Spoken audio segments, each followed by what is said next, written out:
Hello friends, this is DL Harry और आप सभी का स्वागत है हमारी आज की नई वीडियो में। तो देखते हैं कि मार्केट में हमें क्या मूवमेंट मिले और कल हम मार्केट में कैसे ट्रेड कर सकते हैं। तो सबसे पहले हम बैंक निफ्टी की मूव देख लेते हैं। देखिए, बैंक निफ्टी में आज काफ़ी अच्छी मूवमेंट रही है। कल की क्लोजिंग से 827 पॉइंट अप की मूवमेंट रही है इसमें। और आप देख सकते हैं कि एक बहुत अच्छी ग्रीन कैंडल बनी है। आरएसआई ने भी 60 अबव की मूवमेंट हमें दे दी है। वाले टाइम फ्रेम पर भी हम इसे देख लेते हैं। देखिए, देख सकते हैं आप, गैप अप ये ओपन हुआ और फिर इसने कंटिन्यू अप की रैली ही हमें दी। तो इस तरीके से अगर आज किसी ने कॉल में बाई किया है तो बहुत अच्छी मूवमेंट उसे मिली होगी। तो अब हम देख लेते हैं बाकी के स्टॉक्स जिनको हमने कल रिकमेंड किया था और उनमें कैसी मूवमेंट रही है। सबसे पहले हमारे पास था बंधन बैंक। बंधन बैंक में हमने कहा था कि अगर वो अपने 3 पॉइंट के जोन को तोड़ता है तो हमें उसी 1:1 के लेवल के टारगेट्स देखने को मिल सकते हैं। तो देखिए, ग्रीन कैंडल बनी है, यानी कि हमें अपसाइड की मूवमेंट इसमें मिली होगी। तो अब हम आवली टाइम फ्रेम पे चलते हैं और देखते हैं। ये देखिए, कल हमारे पास ये जोन था कि अगर ये अपना 285 का अगर लेवल क्रॉस करता है तो हमें अपसाइड की मूवमेंट मिल सकती है। और अगर ये 282 का टारगेट डाउन साइड में अगर करता है ब्रेक, ये लेवल जो था 282 का, अगर इसको डाउन साइड में ब्रेक करता है तब भी हमें 3 पॉइंट की मूवमेंट देखने को मिल सकती है। और उसमें हमें 1:1 का टारगेट मिलने की पूरी उम्मीद है। तो यहाँ पर आप देखिए कि इसने गैप अप ओपन किया। ऐसे में हमें थोड़ा अलर्ट होना होगा कि किस तरफ की ये मूवमेंट कर रहा है।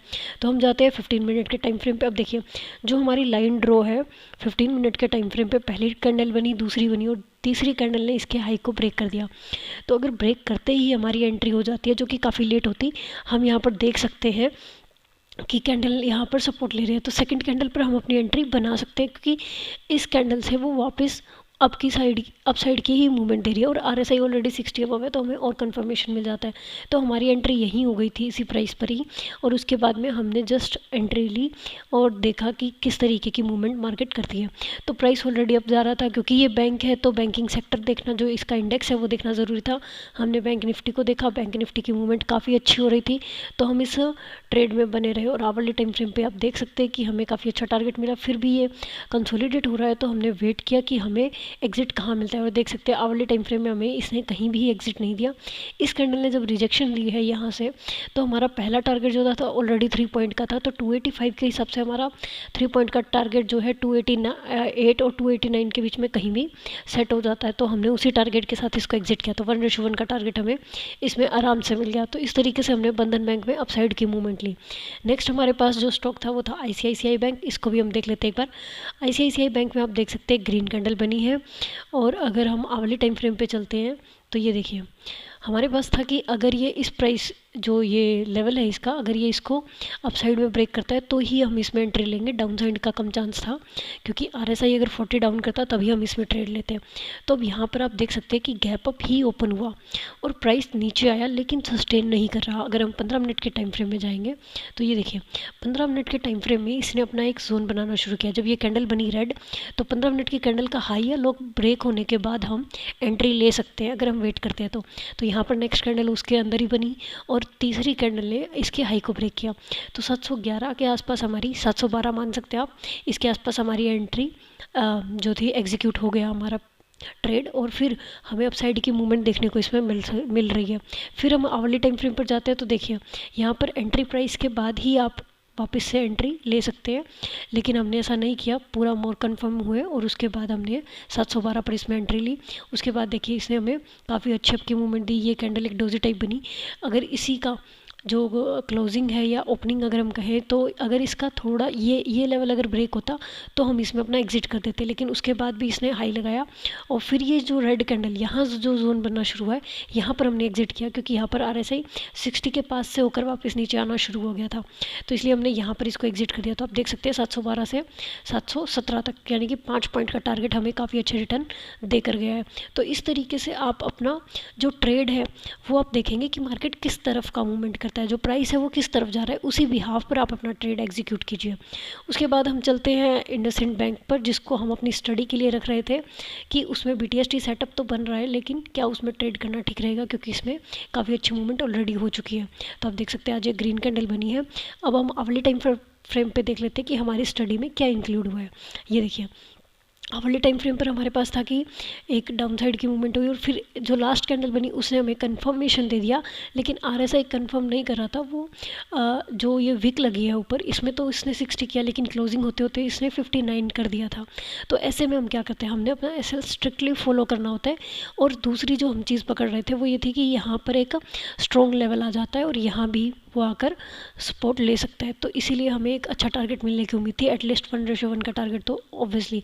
तो यहाँ पर देखिए गैप अप ही हुआ और फिर इसने काफ़ी अच्छा टारगेट दे दिया। तो इस तरीके से भी हो सकता है। आप ये देखिए कि मार्केट किस तरीके से कैंडल बना रही है, और कैंडल कंफर्मेशन और आरएसआई की हेल्प से ही हम ट्रेड कर सकते हैं। तो और दूसरी चीज़ जो है कि जब प्राइस अपना एक हाई लगा रहा हो, यहाँ हम देख लेते हैं कि हाँ ठीक है, ये प्राइस अपना एक अपसाइड की मूवमेंट कर रहा है। ओवरऑल तो हाई नहीं है, लेकिन फिर भी एक अपसाइड की मूवमेंट कर रहा है। तो इतनी मूवमेंट करने के बाद एक स्विंग बनाना ज़रूरी हो जाता है। तो इसने ये स्विंग बनाया और अब ये वापस अपसाइड की मूवमेंट दे रहा है। तो ऐसे में हम बीटीएसटी ट्रेड अगर लेते हैं तो थोड़ा अलर्ट रहकर और एसएल को स्ट्रिक्टली फॉलो करके हम एक अच्छे टारगेट के लिए जा सकते हैं। तो इस तरीके से इंडसइंड बैंक ने भी अच्छी मूवमेंट की है, ये हमारी स्टडी में भी इंक्लूड हो गया। नेक्स्ट टाइम हम किसी स्टॉक में अगर ये सेटअप बन रहा होगा तो हम फॉलो कर सकते हैं हमारे बीटीएसटी सेटअप के अकॉर्डिंग। नेक्स्ट हम चलते हैं फिर कि कल हमें मार्केट में कैसे मूव मिल सकते हैं। कल हमारे पास जो स्टॉक्स हैं वो सारे बैंकिंग सेक्टर के हैं। तो हम बैंक निफ्टी को भी हम एक बार देख लेते हैं। देखिए बैंक निफ्टी जो है, इसने यहाँ पर अपना जो पहले वाला जोन था यहाँ पर सपोर्ट लेकर वापस अपसाइड की मूवमेंट हमें दिखानी शुरू कर दिया। तो ये अगर ऊपर रहता है, यानी कि इसके मोस्टली स्टॉक्स ऊपर रहेंगे जिनकी वेटेज इसमें सबसे ज़्यादा है। तो उसी के अकॉर्डिंग हम देख लेते हैं कि हमें कल कौन से स्टॉक मिल सकते हैं। सबसे पहले एक्सिस बैंक ने आज काफ़ी अच्छी मूवमेंट दे दी है। तो यहाँ पर हम उम्मीद कर सकते हैं कि कल ये कैसी मूवमेंट देगा। हो सकता है ये ज़्यादा अच्छी मूवमेंट नहीं करे, एक जोन में ही रहे। तो इसमें हमें नेक्स्ट मंडे को या कभी भी ट्रेड देखने को मिल सकता है।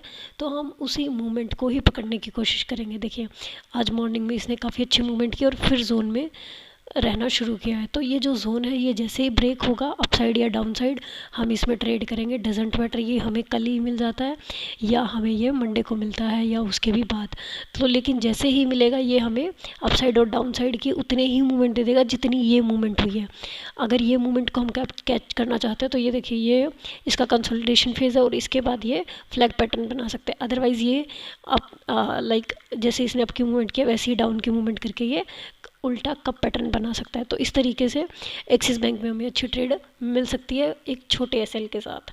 दूसरा हमारे पास जो स्टॉक है वो है एचडीएफसी बैंक। एचडीएफसी बैंक में हमें बीटीएसटी सेटअप मिला है। पूरा नहीं कहेंगे क्योंकि मैंने आपको 60 आरएसआई डेली टाइम फ्रेम पे बताया, जो कि यहाँ पर नहीं हो रहा, लेकिन मेरी स्टडी में इंक्लूड है। तो ये देखिए आरएसआई ने अपसाइड की मूवमेंट करनी शुरू कर दी है, और क्योंकि बैंक निफ्टी और बाकी बैंक्स का लग रहा है कि ये अपसाइड की मूवमेंट करेंगे, इसीलिए मैंने इसमें अपना बीटीएसटी ट्रेड लिया है। आवरली आप देख सकते हैं कि 60 को क्रॉस कर चुका है, और क्योंकि 60 जो आरएसआई आया है वो 40 से आया है और 60 को क्रॉस कर रहा है, तो इसलिए मेरा थोड़ा स्टडी स्ट्रॉन्ग है कि ये अपसाइड की मूवमेंट देगा। तो ये देखिए पहले इसने इस जोन में था, और दूसरा एक जो थोड़ा और कंफर्मेशन है वो ये है कि ये फ्लैग पैटर्न बना सकता है, इसीलिए मैंने इसमें बीटीएसटी ट्रेड लिया है। ये देखिए ये जो जोन था, अब देखिए वैसे ट्रेड इसी कैंडल पर एग्जीक्यूट हो जानी चाहिए थी, लेकिन मेरे को इसकी क्लोजिंग का श्योर नहीं था, तो मैंने वेट किया, और जो ये 3 बजे स्टार्टिंग कैंडल हुई है इसी की ओपनिंग पे मैंने अपनी ट्रेड एग्जीक्यूट कर दी है। तो अभी फ़िलहाल मैं प्रॉफिट में हूँ। अभी देखते हैं कि कल ये हमें कैसे टारगेट दे सकता है। मुझे उम्मीद है कि मुझे 1580 या 78 के समथिंग का टारगेट मिल सकता है, जो पहले का एक लेवल है। ये देखिए इस लेवल तक का टारगेट मुझे मिलने की उम्मीद है। पहला जो टारगेट रहेगा वो यही रहेगा मेरा, लगभग 1580 है। ये आप देख सकते हैं पहले का लेवल है, और उसके बाद जो है ये लेवल है। तो अगर ऐसे में मुझे लग रहा हुआ कि नेक्स्ट टारगेट भी मुझे मिल सकता है, तो आई एम श्योर कि मैं इस टारगेट तक भी जाऊं। तो इस तरीके से इसमें मेरा बीटीएसटी ट्रेड बन चुका है, और मैंने इस जो लास्ट कैंडल थी इसमें अपना ट्रेड एग्जीक्यूट कर दिया। तो अब देखते हैं कि कल एचडीएफसी में कैसी मूवमेंट रहती है। बीटीएसटी क्योंकि नेक्स्ट डे पर डिपेंड होता है, तो हमें थोड़े कन्फर्मेशन के साथ चलना चाहिए। इंट्राडे में हम थोड़ा रिस्क ले सकते हैं, लेकिन बीटीएसटी में ज़्यादा हो जाता है, तो आप थोड़ा अलर्ट होकर ही वैसे ट्रेड लें। और कोटक बैंक नेक्स्ट जो है हमारे पास, कोटक बैंक भी हम देख लेते हैं। डेली टाइम फ्रेम पर एक ग्रीन कैंडल बनी है, और जो हाई या क्लोजिंग हम कहेंगे वो उसी जोन में ही है। तो अब देख लेते हैं डेली टाइम फ्रेम पर हम इसे कैसे ट्रेड कर सकते हैं। अब देखिए डेली टाइम फ्रेम पर जो प्राइस आकर रुका है वो एक लेवल पे आके रुका है, ये देखिए ये प्रीवियस लेवल है, तो हम इसी को ही ज़्यादा प्रेफर करेंगे। ये जो लास्ट कैंडल बनी है हमारे पास, इसी कैंडल को हम अपनी प्रेफरेंस देंगे। जैसे ये इस लेवल को ब्रेक करता है, यानी कि इस कैंडल के हाई को, यानी कि इस कैंडल का ही हमारे पास है 2027.85, यानी कि जैसे ही 2028 के ऊपर सस्टेन करना शुरू करेगा, हम अपसाइड की मूवमेंट ले लेंगे और हमारे पास जो पहला टारगेट निकल कर आएगा वो यही होगा कि ये अपने पहले हाई को ब्रेक करे। तो जो ये हमारे पास लेवल आ रहा है जो कि 2034 का है, इसको ये क्रॉस करके ही जाए, यही हमारा पहला टारगेट रहेगा। और दूसरा चीज़ ये है कि अगर ये डाउन साइड ब्रेक करता है, यानी कि ये इस कैंडल के लो को ब्रेक करता है जो कि है 2020, तो जैसे ही 2020 को ये डाउन साइड ब्रेक करेगा, फिर हमारे पास सीधा जो टारगेट निकल कर आएगा वो साइकोलॉजिकल लेवल यानी कि 2000, और उसके बाद ये जो स्विंग लग रहा है 1998, यहाँ तक आने के पूरे चांसेस है। तो इस तरीके से हम डाउन साइड और अपसाइड की मूवमेंट इसमें ले सकते हैं। देखते हैं कि इसमें हमें कितनी अच्छी मूवमेंट मिलती है। तो ये 3 स्टॉक्स थे जिनको हम कल देख सकते हैं। और फ्रेंड्स, जल्दी ही हम कुछ और वीडियोज़ लेके आने वाले हैं जिसमें हम कुछ बुक्स डिस्कस करेंगे और मार्केट साइकोलॉजी जो हमारा माइंडसेट है उसके बारे में डिस्कस करेंगे। तो thank you so much friends, आज की वीडियो में इतना ही, मिलते हैं नेक्स्ट वीडियो में।